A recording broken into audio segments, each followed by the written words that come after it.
Allah Taala'nın perişteleri var. Алар салган ойго, пикирге моюн сунууга аракет кылыш керек жана сыноодон өтпөй калууга аракет жасаш үчүн шайтан дагы аракет кылат, анын сунушуна, пикирине моюн сунбоого адам баласы аракет кылыш керек. Аллах Таала Кур'ан-ы Каримде бир эмес бир канча жерде шайтандын бизге душман экендигин баяндаган. Чыныгы душман ал шайтан. Бирок душманыбыз алсыз, ал көзүбүзгө көрүнбөйт, үнү дагы угулбайт. Болгону ал бизге сунуш пикир эле берет. Акылсыз адам көзүнө көрүнүп, сөзү угулуп турган, туура жолго багыттагандардын сөзүн укпай, көзгө көрүнбөгөн жөн эле пикир, сунуш эле бере алган шайтанды ээрчип келет. Пайгамбарыбыз саллаллаху алейхи ва саллям мына ушул шайтандын адамдардын ортосуна кантип азгырык саларын жана шайтандын кандай ыкмалары бар экендигин хадисте баяндап кеткен. Муну жакшылап угуп алыш керек, дагы амал жасаш керек. Биз уктайбыз, эс алабыз, бирок шайтан уктабайт, эс албайт, күн сайын өзү менен биргеликте көптөгөн адамдарды тозокко алып кетүүгө аракет кылат. Шайтандын максаты мына ушул.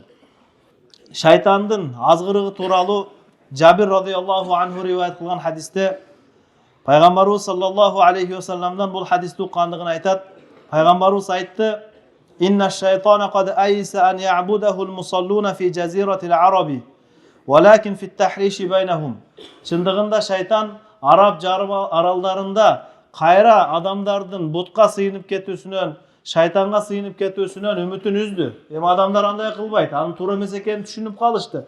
Бирок шайтандын үмүт үзелек жана азгырыкка аракет кылган дагы бир багыты бар. Ал элдин ортосунда чыр-чатак чыгарууга аракет кылат дейт. Мына ушул нерседен биз аябай сактанышыбыз керек. Пайгамбарыбыз хадисте уну бекерден айткан жок. Шайтан дайым эки адамдын ортосунда келишпестик, чыр-чатак чыгарууга, кек сактоого, душманчылык пайда кылууга тынымсыз аракет кылат. Бирөөнүн айткан жумшак сөзүн оор кылып угузат. Душмандай көрсөтүшкө аракет кылат. Ушунун бардыгы шайтандын азгырыгы, шайтандын аракеттери. Дагы бир хадисте Пайгамбарыбыз саллаллаху алейхи ва саллям айтат: "Инна арша иблиса алал бахр." Шайтан өзүнүн тактысын деңиздин үстүнө коюп алат дагы. Андан кийин өзүнүн жардамчыларын ошол жерге чогултуп, бардыгына тапшырма берип турат. Шайтан өзүнүн аскерлерин элдердин арасына фитна салганга, дүрбөлөң салганга, урушуп талашуу, келишпестикти таратканга жиберип коет. Шайтандын алдында эң эле даражалуу, эң эле бийик даражадагы анын жардамчылары эң чоң фитна кылгандары дейт. Кийинки хадисте болсо ошол эң чоң фитналардан эмне? Ошону пайгамбарыбыз айтып атат. Кийинки хадисте Жабир радыйаллаху анху риваят кылат. Ушул эле маанидеги хадис: "Кала Расулуллах саллаллаху алейхи ва саллям: Инна иблиса ядау аршаху алал ма." Шайтан өзүнүн тактысын суунун үстүнө коюп алат дагы. "Сумма яб'асу сараяху." Анан аскерлерин жиберет, барып адамдарды азгырып келгенге. "Фa'adnahum minhu manzilatan a'zamuhum fitnatan." Шайтанга кол астындагы жардамчыларынын эң эле жакыны, өзгөчөсү, кимиси эң чоң фитна кылган болсо, эң чоң бузуку иш кылган болсо, шайтанга ошонусу жакын болот дейт. "Яжиу ахадухум фаяқулу фа'алту каза ва каза фаяқулу ма санa'та шай'ан." Шайтан отуруп алып, өзүнүн баякы аскерлери жасап келген фитналарды талдайт. Эмне кылып келдиңер? Анан бирөөсү айтат дейт, хадисте пайгамбарыбыз айтат: "Мен тигинде мындай иштерди кылып келдим" деп айтканда, шайтан карап туруп: "Сен эчтеке эле кылбай келип турсуң го" дейт. "Эчтеке кылбаптырсың" дейт.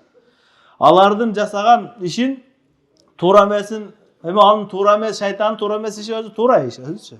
Бирок ошолордун жасаган азыраак азгырыктарын четке кагып, мындан да чоңураак азгырык жасашың керек болчу деп чогултуп алып аларга тапшырмасын берет. "Кала сумма яжи ахадухум фаяқул." Анан арасынан бирөө келе калат дагы шайтанга айтат дейт: "Ма тарактуху хатта фарракту байнаху ва байна имраатихи." Мен ошол азгырганга дайындалган адамдын алдынан кетип баратканымда аялы менен күйөөсүн ажыраштырып анан кийин келдим дейт. Бул дагы бир фитна. Бир үй бүлөнү тыркыратып, бир үй бүлөнү экиге бөлүп келдим деди эле. Анан шайтан жанакы жардамчысына жасаган мамилесин пайгамбарыбыз айтат: "Кала фаюднихи минху." Шайтан: "Кел, жакын кел мага" деп өзüne жақынdatат дагы ва якулу ни'ма анта, сен аябай мыкты турбайсыңбы дейт.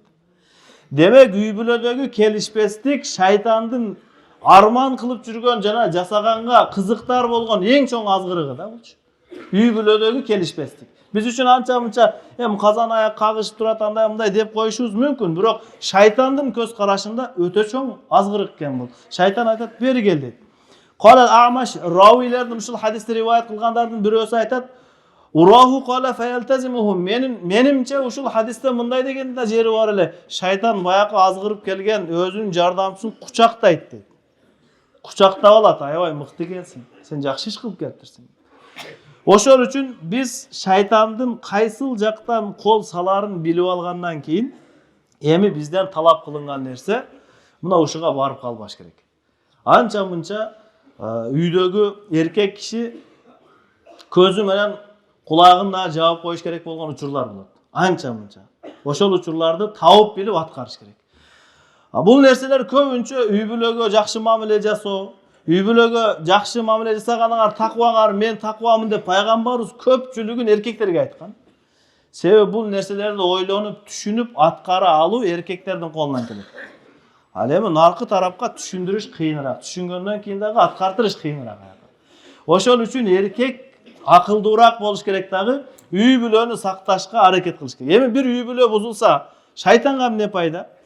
Шайтанга пайдасы ушул бузулган үй бүлөдөн чыккан балдар дагы өзү шайтанга жакыныраак болуп, мүнөзү ошондой болуп кетет да.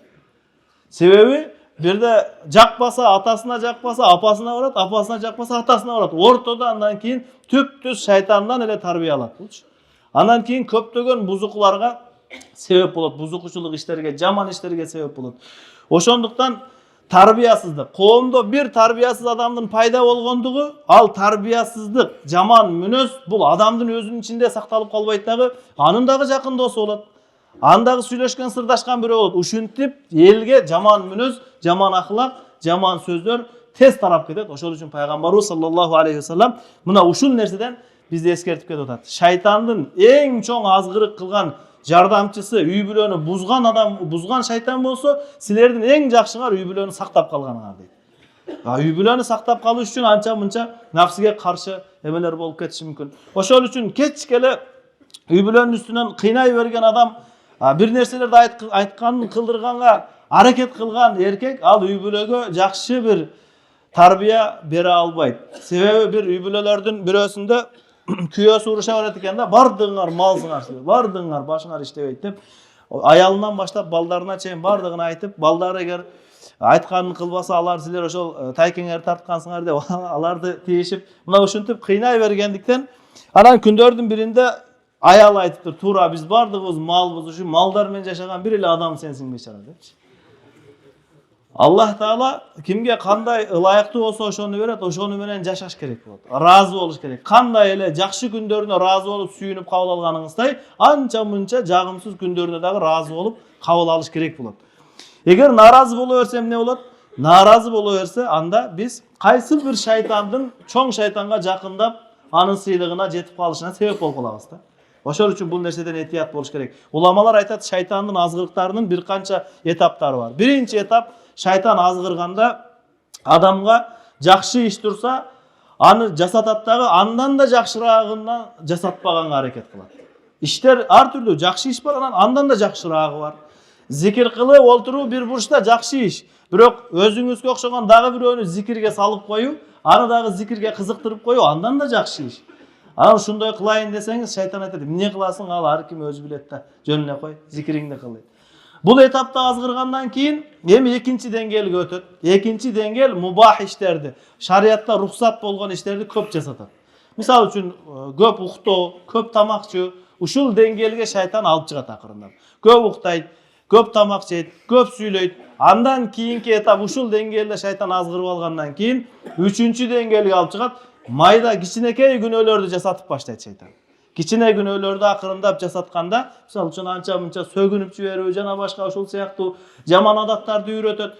Буга дагы көндүрүп, адам баласы шайтан азгырбаса дагы өз алдынча кыла бере турган болуп калгандан кийин, анан кийинки тепкичке чоң күнөөлөрдү жасатат. Чоң күнөөлөр бирөөнүн аркасынан ушактап баштайт. Ушак ташал үчүн жеңил эле болуп калат. Баланчаны уктуң арбы деп эле жаңылык катары айта берет. Ушак табаса курсагы тойбой калчудай, анан ар кимдин аркасынан ушактап, ушактаганга сөз таппаса издеп баштайт анан. Такыр эле айланат чөйрөдөн таппаса анан интернеттен издейт. Ошентип ушак менен алек болуп калат. Гыйбат жана башка бир чоң күнөөлөр менен алек болгондон кийин шайтан буга дагы, шайтан азгырбаса дагы өз алдынча кыла бере турган болуп калгандан кийин кийинки деңгээлге өткөрөт. Андан кийинки деңгээл болсо бидаат кылдырат. Динде жок нерселерди дин деп көргөзүп шайтан мына ушуну менен азгырат. Чоң күнөө кылган адам, арак ичкен адам дагы өзүн күнөөкөр сезет. Бирок бидаат кылган, динде жок нерсени дин деп өзү аткарып, башкаларга дагы жаюуга аракет кылган адам, Аллах сактасын, уламалар айтат, бул адамга Аллах Таала тобо кылганга мүмкүнчүлүк бербейт дейт. Эмне үчүн десе, себеби бул бидаат кылып атат, динде жок нерсени аткарып атат, пайгамбар буйрубаган нерсени аткарып атат, бирок дин деп ойлоп кылып атат. Тобо кылбайсыңбы десе айтат ал, мен туура эле кылып атам мен деп. Ошол үчүн кайсыл нерсени ахлул хак, ахлус сунна вал жамаа алымдардан, ушул устаздардан бидаат деп уккан болсоңуз, андан өтө алыс болуңуз. Эмнеге? Бидаат кылган адамдын мисалы Аллах жана анын элчиси ушул жакшы амалды дагы унутуп калган экен да, ушунда кошуп коюш керек болчу экен деп, Аллах жана анын элчисинин алып келген дининен кемтик издеген адам ушул бидаат кылган адам болуп эсептелет да. Ошол үчүн кайсыл нерсени бидаат деп уктуңузбу, андан алыс болуш керек. Андан кийинкиси бидаат деңгээлге чыгаргандан кийин шайтан эң жогорку деңгээлдеги азгырыгы ошол 6-чы деңгээл ширк кылдырат, Аллахка шерик коштурат. Аллахка шерик коштурганда анда мунун зыяны эмне? Аллах айтат, Аллах Таала бардык күнөөнү кечире берет, ширктен башкасын дейт. Бул адам түбөлүктүү тозок, ага милдет болот дагы. Шайтан өзү арман кылган жана Аллах Таалага убада берген эң чоң максатына жеткен болуп эсептелет. Ошол үчүн бир күндө эле шайтан арак ичтирип койбойт, бир күндө эле шайтан намазды таштатып койбойт. Ал акырындап ушинтип жеткизет да. Ошол үчүн эмне кылыш керек? Пайгамбарыбыз саллаллаху алейхи ва саллям айтат: "Хайрун нас ма янфаун нас", силердин эң мыктыңар башкаларга жардам бергениңер. Өзүңүздүн башыңызды ойлобой, башкаларга да жакшылык каалап жүрсөңүз, анда шайтандын алгачкы тепкичине кадам таштабаган болосуз дагы, андан кийинки этаптардан бир топ эле алыс болуп жүрөбүз. Ошондуктан Аллах Таалам бардыгыбызды шайтандын азгырыгынан сактаган болсун. Ва ахиру дa'wana анил хамдулиллахи rabbil alamin.